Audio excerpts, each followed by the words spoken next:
Welcome back to the channel. Today, we're taking a deep dive into a true legend, the Yamaha RX 100. This bike isn't just a mode of transportation, it's a piece of motorcycling history.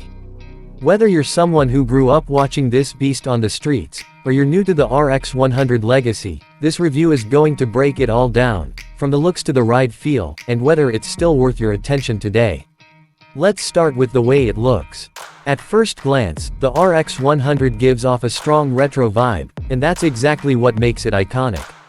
There's nothing flashy or over-designed here. The RX 100 sticks to simple, clean lines that age like fine wine. The slim profile, the square fuel tank with classic Yamaha branding, and those chrome-finished fenders, everything comes together to make a statement without trying too hard. That bright, round halogen headlamp. Timeless. The flat seat with a slight rise at the rear. Practical, yet stylish. And the overall silhouette just screams speed and agility. Whether you're seeing it parked or flying by, it's instantly recognizable. Now when we talk about the interior of a motorcycle, we're really focusing on the rider interface. So let's break down the experience from the seat.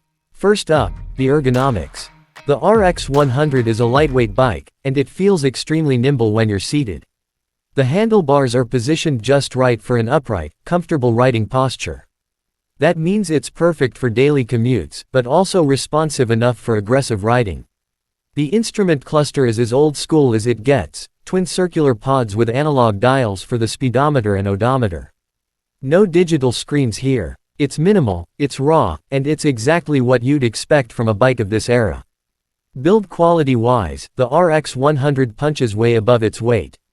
The metal tank, the sturdy switchgear, the quality of the seat cushioning, everything has a robust feel to it. For a bike that was originally launched in the mid-1980s, this kind of quality is impressive. Even today, many restored or well-maintained RX 100s hold up incredibly well. There's a certain honesty to the way this bike is built, no gimmicks, just pure engineering. Now let's talk about performance, and this is where the RX 100 earns its cult status. Under the hood, or should I say, under the tank, is a 98cc, two-stroke engine. Doesn't sound like much on paper, right? But this little motor is a firecracker. It produces around 11 horsepower and 10.39 Newton-meters of torque. That might not seem massive by today's standards, but because of the bike's lightweight frame and the nature of two-stroke power delivery, the RX 100 is incredibly quick off the line. That instant throttle response, combined with a 4-speed gearbox, gives you a ride experience that's raw, punchy, and surprisingly addictive. It revs high, sounds aggressive, and it loves to be pushed.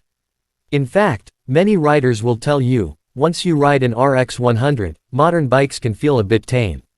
It's not about top speed or fancy electronics, it's about the visceral feel of riding a bike that's all engine and attitude. Handling is another area where the RX 100 shines. Thanks to its compact dimensions and low curb weight, just about 103 kilograms, it feels like an extension of your body. You can flick it around corners, maneuver through traffic effortlessly, and ride it with confidence. The suspension setup, telescopic forks at the front and twin shock absorbers at the rear, may feel a bit stiff by today's standards, but it gets the job done. Drum brakes on both wheels are basic, yet effective if maintained properly. Now, what about fuel economy? Since it's a two-stroke engine, the RX 100 isn't the most fuel-efficient machine out there. You can expect around 35 to 45 kilometers per liter in real-world conditions. But let's be honest, nobody buys an RX 100 to save on fuel. You buy it for the performance, the nostalgia, and the street cred. And that brings us to the pricing. The Yamaha RX 100 was discontinued in the 1990s, so it's not available as a new bike anymore. But demand for this legend has only grown stronger over the years.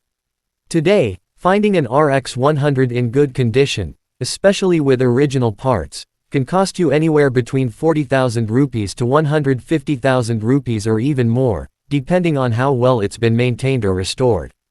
Restored models with customized paint jobs, chrome work, and performance upgrades can even go beyond that. For collectors, this bike is gold.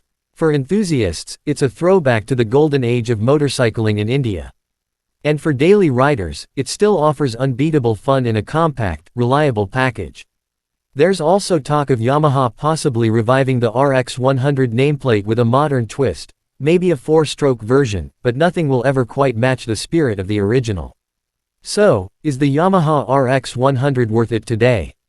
If you're looking for a no-nonsense machine with pure 2-stroke character, old-school styling, and a ride that delivers smiles per mile, absolutely. It's not just a bike, it's a piece of history that you can still ride every day. If you like this review, hit that like button, subscribe for more classic and modern bike reviews, and let us know in the comments if you've ever ridden an RX 100, or plan to. Until next time, ride safe, and keep the throttle twisted. Let me know if you'd like a shorter or longer version, or a version with voiceover style pacing.